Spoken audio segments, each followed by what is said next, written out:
great, and I've been Yeah. meaning to read Ghost Wall, which is one of the more recent ones. Yes. The Ghost title Wall has been recommended to me by many people. I have it on my Kindle, but I haven't gotten around to it because I have a ridiculous amount of shit on my Kindle.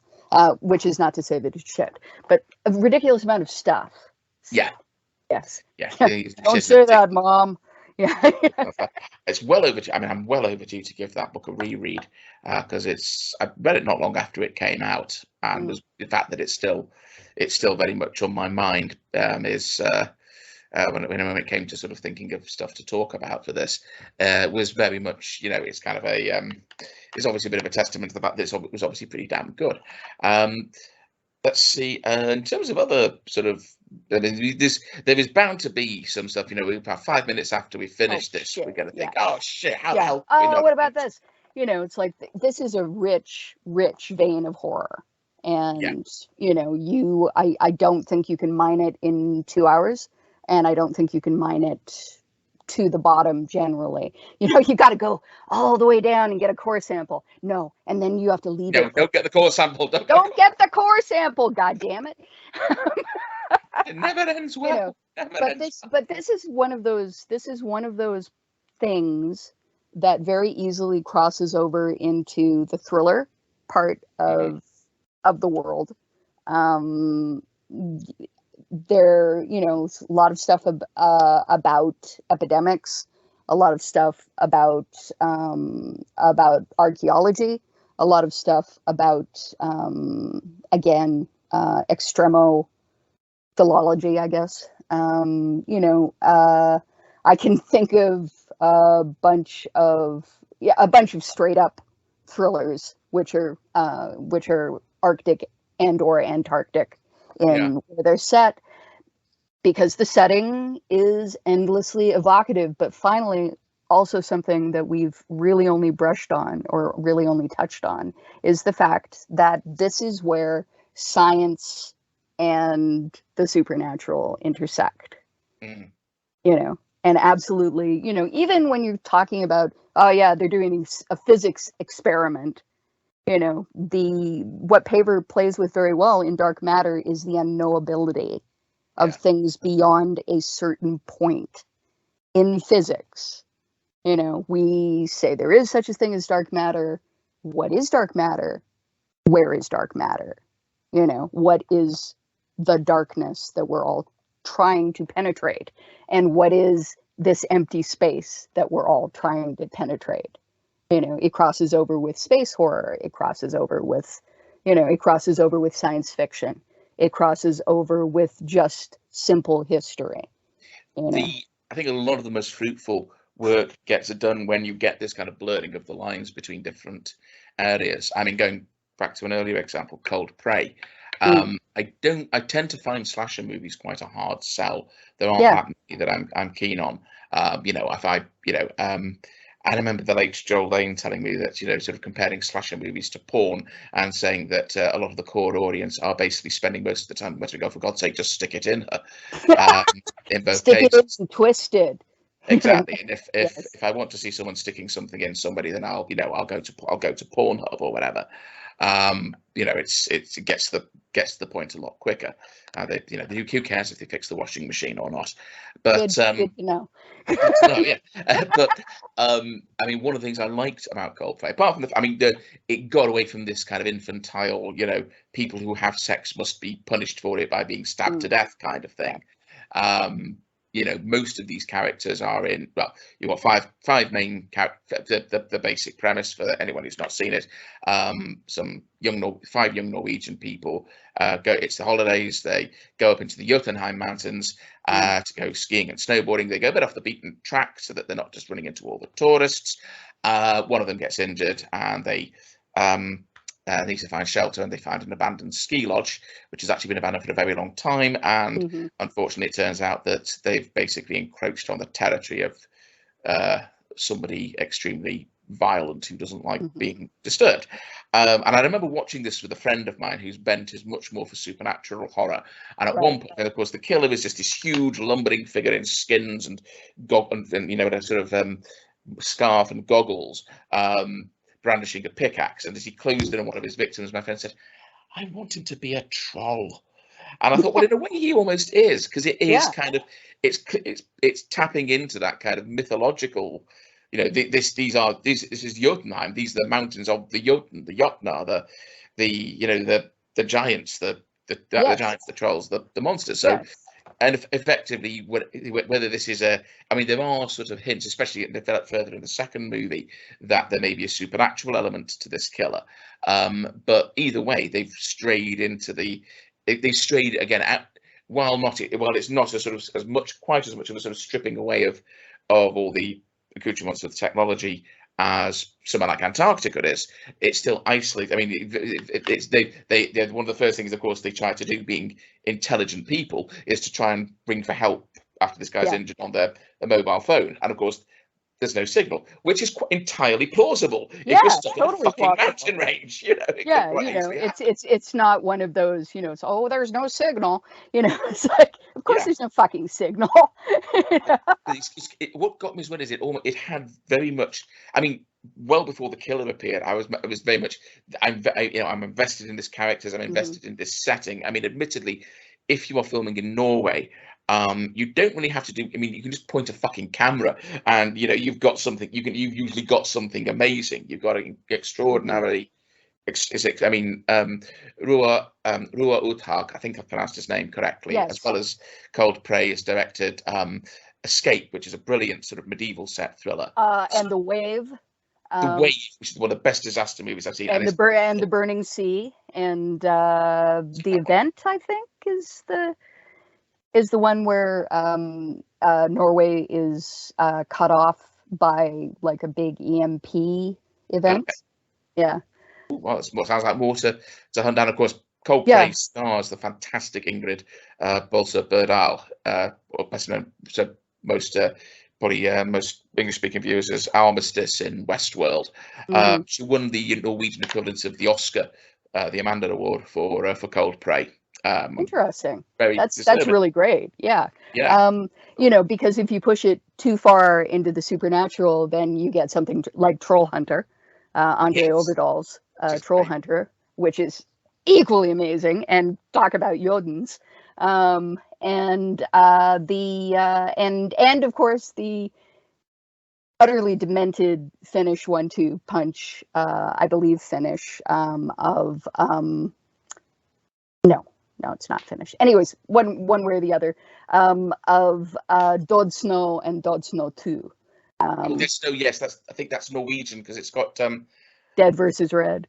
Yeah, well, of course, there is of course the Finnish rare exports of Christmas. Yeah, that's right, with the gigantic evil Santa Claus underneath the mountain. The murderous flesh-eating elves kind of thing. Yes. There was just the whole scat. Yeah, I mean, I think we were saying this before with Cold Prey, that it's kind of connecting into this kind of mythological tradition, which is in some ways unique to the Scandinavian countries, and that if you go to a lot of European countries, if you want to get that, we're aware of a lot of the Nordic mythology in a way that we're not necessarily of that of a lot of other countries. And certainly if you went to Britain to get that kind of ancient historical, really going back to near to primal as you could get it, you'd be going to what are in British terms comparatively marginalised communities like Wales and Scotland and Ireland, which they're not, which are wonderful cultures, and all those. I mean, I'm part Welsh myself, so I have a great attachment to it. But at the same time, these have their own language, their own culture, but it's not the sort of the mainstream. Yes, exactly. The British English colonialism there. So that's, whereas it's kind of like it's connected kind of to the mainstream.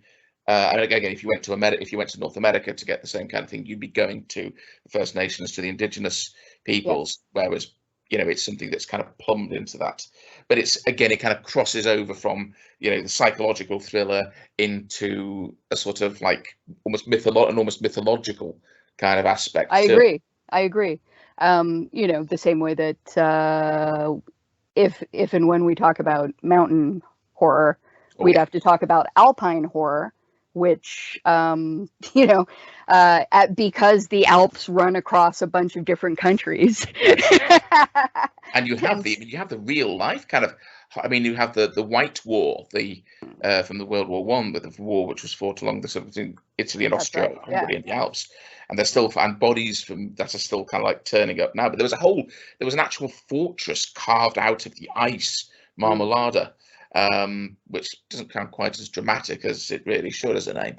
So, what is it? Yeah, they named a fortress after marmalade. That sounds rather British, really. It's true. It seems to remember one artillery barrage from the Austrians deliberately caused a massive avalanche that killed a whole bunch of Italian troops. But I mean, that's just that's a fairly fascinating horror story in itself. Absolutely. And history is a series of fascinating horror stories. Isn't it just? Yeah. So, just to momentarily go back to the whole colonizer penetrating into the interior of a place where you shouldn't be. I think the thing to always remember, and it even comes out in what you've said of Cold Prey, is that people from the outside of a place that they find horrifying tend to convert people who learn to live in that place into monsters. Yeah. Whether they're monsters or not. Yeah. Yeah. Yeah, anything that could be native to this environment must be monstrous, kind of thing. Yeah, exactly. It's like it's like in The Terror how, a polar bear is pretty horrifying, but a tumbak is 10,000 times as horrifying. Not least because a tumbak was made through shamanistic tradition. Yeah. Anyway. I mean, it's probably another kind of fascinating topic for another time. Is the whole idea of magic as kind of folk art, folk practice, and like so many other kind of folk traditions, oral traditions, song and stuff. It's a way of transmitting knowledge outside sort of the official mainstream kind of channels, and in some ways it can be a way of the powerless getting back at the powerful. Magic as terrorism. Yeah. Yes. Okay, so this has been so much fun. Yes. Oh my God. And guys, if you subscribe to this, if you like and subscribe, this is what you're going to continue to get. People just yelling shit at each other and throwing everything into the pot and shaking it up. Because, I realize that we're both, what would you say? We're both definitely already in love with horror, but one of the things that makes me love horror as much as I do is that it is. I believe that the concerns of horror are very primal and very universal, and so eventually everything becomes horror. Yeah. Everything verges into horror and then hopefully goes back out again. So which is why it's so wonderful to talk about. Yeah. I mean, I think I suspect everyone in every genre probably thinks, oh yes, ours is the. I mean, I've seen some very interesting interviews, a couple of interviews with like Lee Child, where he argues that the thriller is kind of like the primal form of it. But I think sort of being able to kind of to sort of go down to kind of the primal kind of impulse that's at the root of whatever it is you're doing is probably one of the best ways to sort of figure out know how to actually do something worthwhile in it. Of course, as I say, everyone thinks that their genre is the root and the best. But of course, the difference is, of course, that we're right. Yeah, the difference is that horror really is that thing. It's the big black hole that everything goes into.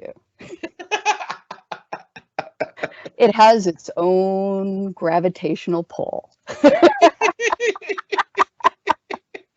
Okay, well, I think that's probably quite enough about that. This has been No Darkness But Ours. I am Gemma Files, and I am Simon Bestwick. Okay. At least I was at the beginning of this. As far as I know, I haven't been assimilated by the thing, and so as far as you know, as far as either of us know. Was he? There was no. Could be if you were an imitation, a perfect imitation. How would I know? I guess you wouldn't. But that's not going to matter for long. We might as well share this drink. So, as will probably happen fairly often, we we took a look at what we'd done before we started editing and went, oh, there's a couple of things that need to be talked about. First one is, hey, you know who wrote that story that I really liked? Where Things Fall from the Sky?